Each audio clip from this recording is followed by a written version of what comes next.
begin here at 5:30 in Washington, where King County councilors voted this afternoon to temporarily ban new immigration and customs enforcement centers. Thanks for joining us. I'm Christine Padawanich.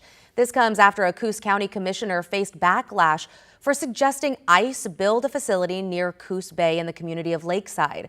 The city of Coos Bay said today that is not happening. We should note this is the second Oregon city to push back against potential plans for an ICE facility. The other was Newport. Now here's Natalie Swaby with what's going on further north in King County.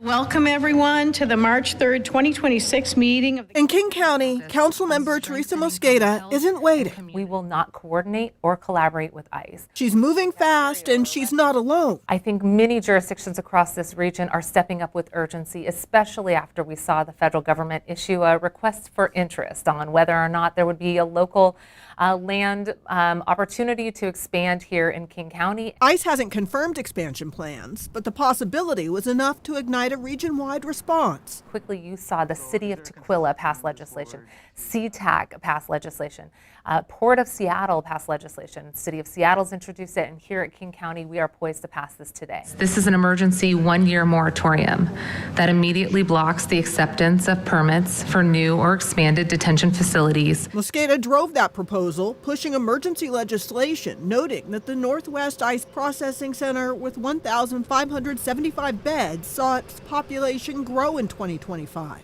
By January, Mosqueda says it was running at 93% capacity. Her stance? King County is supposed to be promoting health and safety and well-being. We want the land use code to reflect that. And detention facilities destroy communities. They cause harm, they disappear people. During this meeting, the one-year moratorium protects our communities from injustice. Community weighed in, and after discussion, the council voted yes, locking in a temporary block. There's no existing detention facility in King County unincorporated areas. What we want to do is keep it that way. Natalie Swaby reporting there. To an update now out of Salem, where some Republican lawmakers have filed a lawsuit to push back a vote on the state's controversial transportation bill referendum.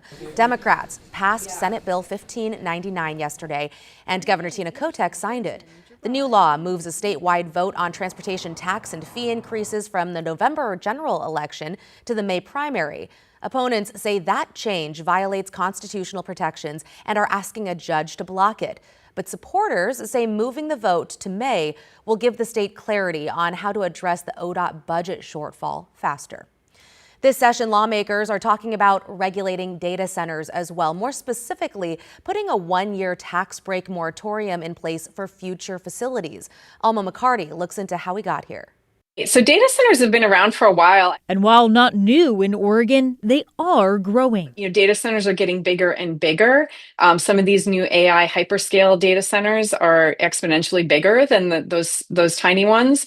And there's really just sucking up a lot of energy, a lot of water. That's led to growing concern from groups like the Columbia Riverkeeper. Just last week, they released a report about data centers already operational or planned in both Oregon and Washington. Kelly Campbell is the policy director. And I think the question becomes, do we want to have stick to our climate goals, getting to 100% renewable, or do we want to have these big mega data centers owned by big tech companies that are some of the most wealthy corporations in the world, getting to use whatever energy they want? And we would say, no, that's not okay. On Monday, lawmakers in Salem amended an economic incentives bill to, in part, block new data centers from tax breaks for a year. I think this moratorium is a pretty short pause to give the advisory council time and space to just do their work. That team, convened by Governor Kotek, held their first meeting last Friday with the end goal of developing policy recommendations on the rapid growth of data centers. Here's what she told reporters last week. There are some businesses who will need them, but freestanding data centers, the way we've been growing in the state, is not sustainable. Those in support of data center growth, especially in rural communities, also weighed in on their impact. This moratorium will have a disparate impact on communities east of the Cascades, communities like Prineville, Hermiston, and Redmond that have leveraged E-zones, and data centers bring hundreds of living wage jobs to each of their communities. While data centers may be seen as a nuisance or inconvenient, in Washington County, they are not in Crook County, and they are not in Morrow County, Umatilla County. Alma McCarty reporting. Now to the developing conflict in Iran and the impact we're seeing here at home, particularly when it comes to gas prices. The national average increased by 11 cents per gallon overnight. In Oregon, that jump was only 2 cents, but experts say prices will keep going up as the conflict continues. For the latest on that, here's NBC's Monica Alba. As the war in Iran expands and U.S. embassies come under attack, President Trump laying out his argument for attacking Iran and why the U.S. acted now. We were having negotiations with these lunatics, and it was my opinion that they were going to attack first. They were going to attack. If we didn't do it, they were going to attack first. I felt strongly about that. He claims the U.S. and Israeli strikes have knocked out Iran's weapon detection system. We're hitting them very hard, and the big scale hitting goes now. They no longer have air protection. Still, the president's comments today on the timing and reason for the attack contradict what Secretary of State Marco Rubio told congressional leadership yesterday. We knew that there was going to be an Israeli action. We knew that that would precipitate an attack against American forces. Administration officials briefed both the House and Senate today. They can't make up their mind why they took the action they did, and so you get a different story every hour. I think they laid out a very precise of what the threat looks like, and we're going to continue to be in the fight until they can no longer threaten the United States. Iran is hitting back with drone attacks on U.S. embassies, including Saudi Arabia. That embassy, along with others in the region, are now closed. The war impacting the world's energy sources, with Iran targeting the region's oil fields and shipping in the Strait of Hormuz shut down, pushing oil prices higher, in turn leading to rising costs at the gas pumps. The president admitting Americans will feel a pinch. So if we have a little high oil prices for a little while, but as soon as this ends, those prices are going to drop. The State Department is now working to get military and charter flights to bring Americans stuck in the Middle East back home. Officials had initially told U.S. citizens to leave the region commercially, but many airports closed and airlines canceled flights when the war began. President Trump said today there was no comprehensive evacuation plan because everything happened so quickly. Monica Alba, NBC News, the White House. Next year at 5:30, how the city of Vancouver is stepping up to support small businesses on the verge of closing. Plus, we're sharing your photos of last night's total lunar eclipse. If you missed it, we'll have your next shot at seeing it again. Matt? Yeah, we'll talk about that. I'll show you the geometry that led to the eclipse, the moon being eclipsed by the shadow of the Earth. In the meantime, our sun was eclipsed by clouds today. We got rain rolling into the coast and rolling into the Portland area later this evening.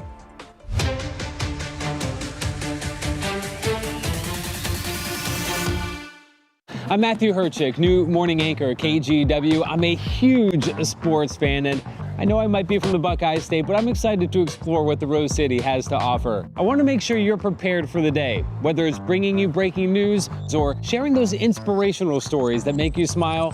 We've got you covered. Because when news moves fast, you need a team that moves with you.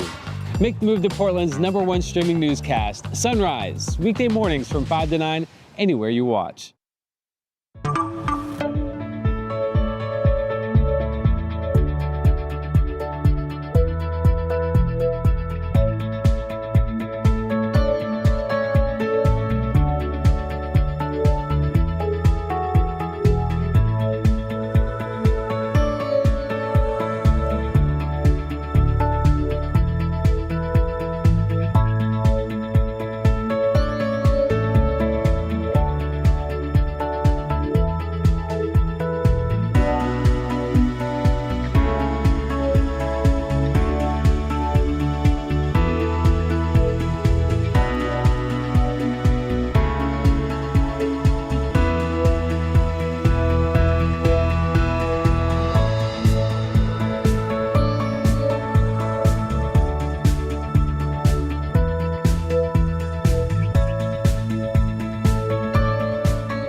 We have now issued a weather impact alert. We could expect conditions in some parts of our area to change drastically pretty soon, right? And very quickly, yeah.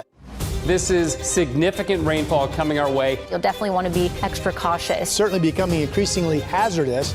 we've got the potential for some tree limbs or even trees or power lines to come down. Of course, when you hear thunder, it's always best to take cover. On Weather Impact Alert Days, stream extended coverage on KGW+. You know, I don't want to see businesses fail. It's not good for any neighborhood. In Vancouver, businesses in one of the city's most diverse areas are getting a financial boost. After recent federal immigration enforcement operations, some businesses along 4th Plain Boulevard say some customers are fearful of leaving their homes. One business says their customer base has dropped 70%. So this month, Vancouver City Council approved a $300,000 grant program to help sustain struggling businesses in the city's international district. Each grant has a cap of $10,000. We're just very thankful of our Latin community and also the Americans that come in because they haven't left us alone. Businesses in the district do not have to be immigrant owned to apply, but they do have to meet certain qualifications, including having lost 40% or more in revenue over the past year. And hey, just curious, were you one of the people willing to wake up at 3 a.m. to see last night's total lunar eclipse?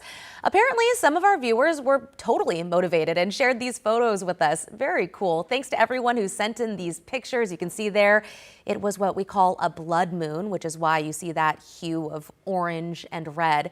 If you missed it, you'll have to wait until June of 2029 to catch the next one that'll be visible in North America. Very cool.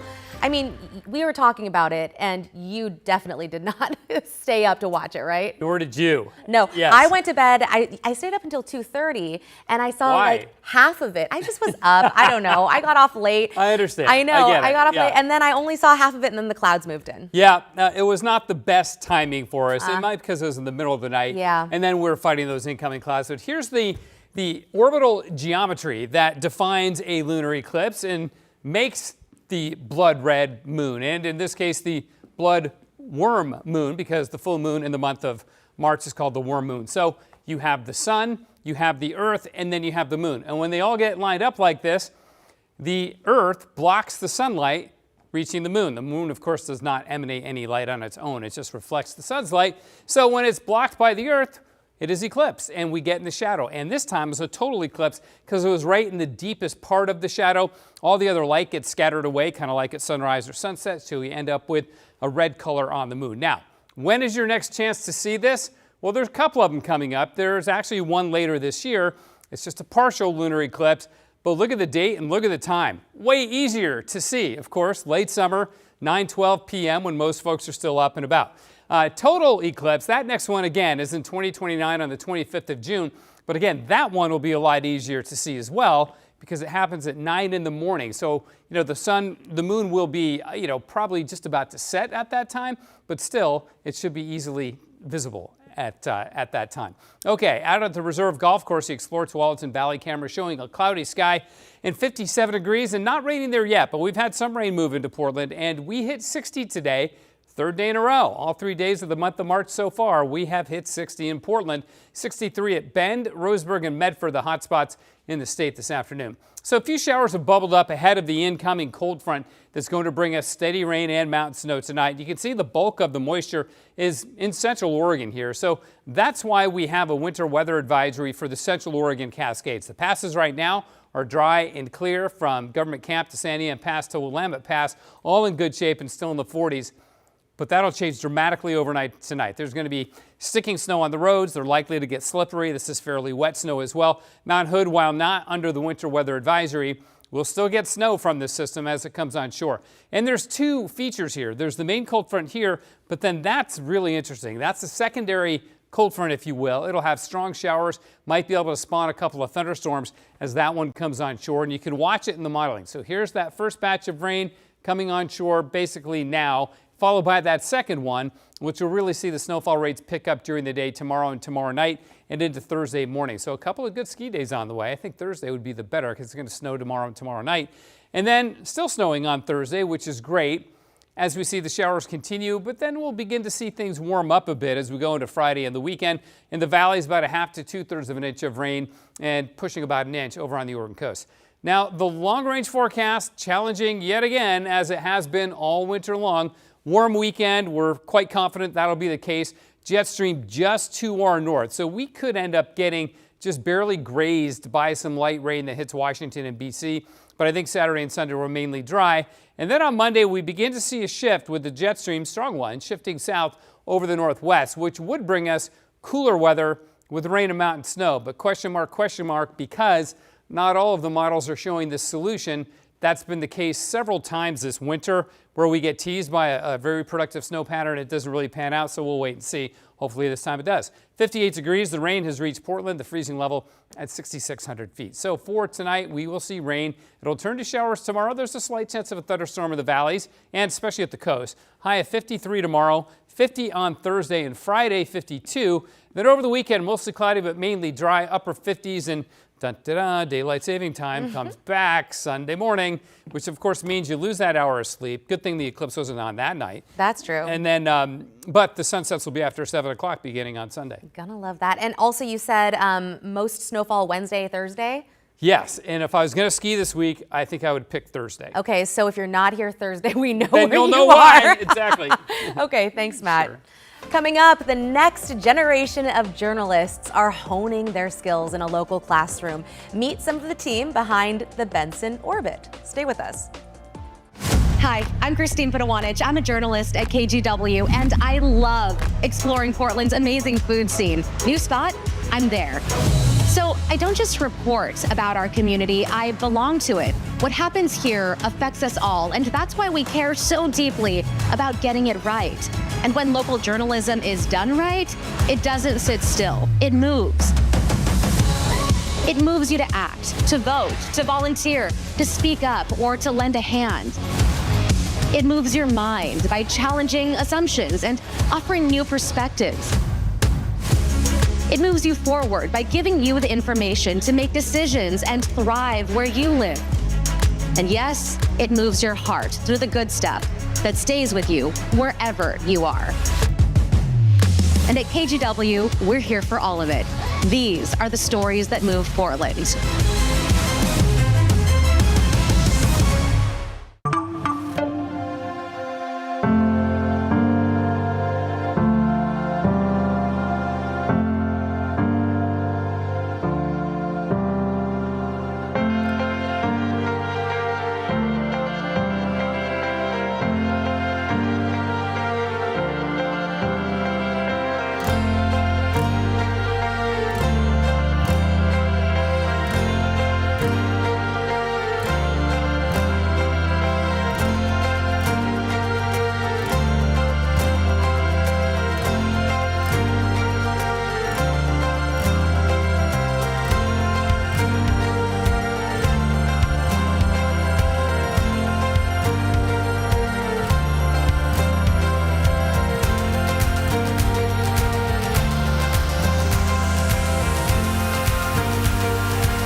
It's awesome just walking around school, seeing people like reading the newspaper, laughing at it with their friends, doing the crossword on the back.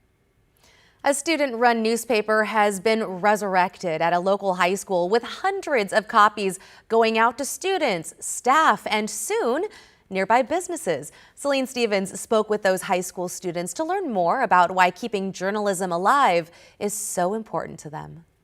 Student journalism has made its comeback here at Benson Polytechnic High School with the Benson Orbit, and inside this room is where all the magic happens. Kids are eager for a chance to speak about how the world is. Sometimes a good old-fashioned newspaper Would any of you like a copy of the newspaper? is the new thing needed to bring a student body together. I was walking around this morning handing out newspapers, and like people were coming up to me preemptively being like, can I get a copy of the newspaper? Like the word got out so quickly, and it's just really awesome to see our community come together. The Benson Orbit's first print edition is now circulating the high school's halls, the first newspaper to do so in about 16 years. Tech Pep, our previous newspaper, started in 1920, ran to 2010, and then with district budget cuts, it closed, but we're back now. We're back from the dead. Nick Otis is one of the student editors of the paper. He and other students like Zara Faruqi say having this outlet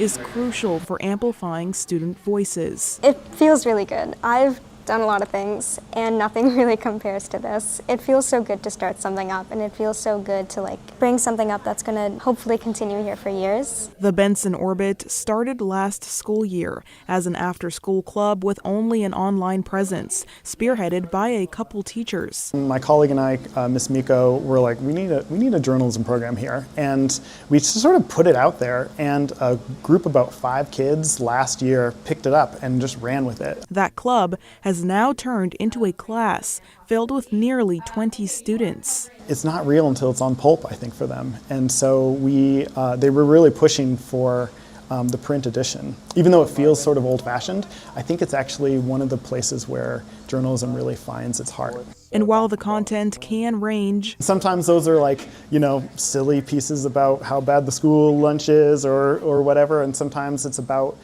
going to one of the many school protests. The hope is that the class can continue to grow and students continue to make their voices heard, one copy at a time. If there's an unknown in our school, I want to find out the answer. And I think the best way to do that is through student journalism. And I think that having an outlet like this is super important for ensuring that students get their voice out. In Northeast Portland, Celine Stevens, KGW News. Oh, that is so cool. Okay, another thing that's pretty cool, looking for a quick getaway that's out of this world, where you can sleep like you're living in space. That's next, here at 5:30. KGW Plus TV app, streaming 24/7. Local news from the team you trust. Track how the weather will impact your day. Breaking news live from the scene. All the local news you need. KGW Plus. Download on your TV and watch for free. On Weather Impact Alert Days, stay informed, prepared, and connected with KGW and KGW Plus. Coverage that alerts you to what's coming and how it will impact you. Watch extended weather coverage on KGW Plus.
I'm Trina Green, a morning anchor at KGW and new dog mom to this sweet guy. Meet Barry. I love getting your mornings off to a great start, whether it's sharing stories of resilience and triumph in our community, or following breaking news from Beaverton to Gresham and everywhere in between. We've got you covered, because when news moves fast, you need a team that moves with you. Make the move to KGW Sunrise, weekday mornings from 5 to 9, anywhere you watch. Welcome back. Ever wonder what it's like to get beamed up by a spaceship?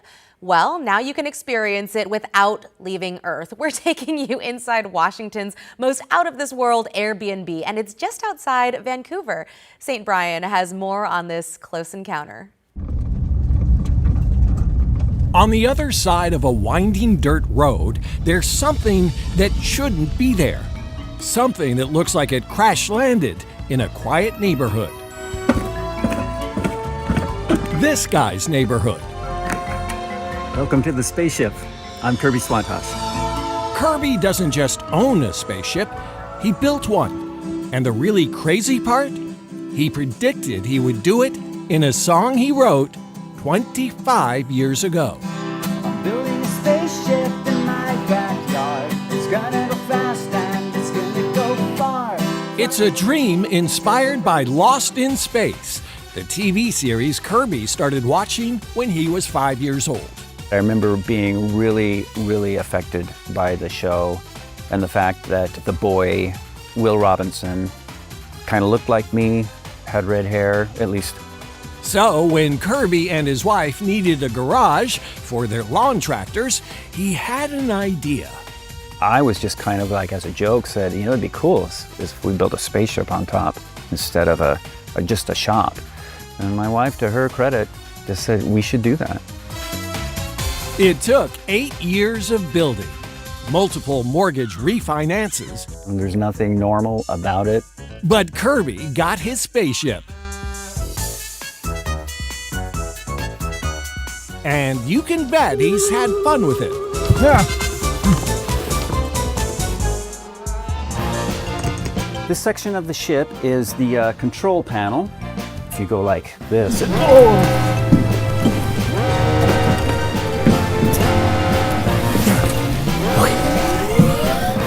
well, you see what I mean. It's touchy. After spending their life savings, Kirby and his wife had a decision to make. They could keep this as their own private man cave or share it with the world. That was probably one of the scariest things because we were worried that people wouldn't care about it like we do. Turns out they cared a lot. We can hear when they pull up the shrieks of delight. Some people come dressed like this. It's been overwhelmingly positive. Now it's booked almost every night. Guests leave little alien knickknacks, and every review seems to say the same thing. Probably the most common phrase we get is, "It's out of this world." Which just goes to show sometimes the craziest dreams are just waiting for someone brave enough or crazy enough to build them. Oh my gosh, I love that. Gotta check that place out now. Stay with us because we have another full hour of news coming up in just 2 minutes. In the meantime, check out this view from our Pioneer Courthouse Square Skycam. Your top stories are coming up straight ahead.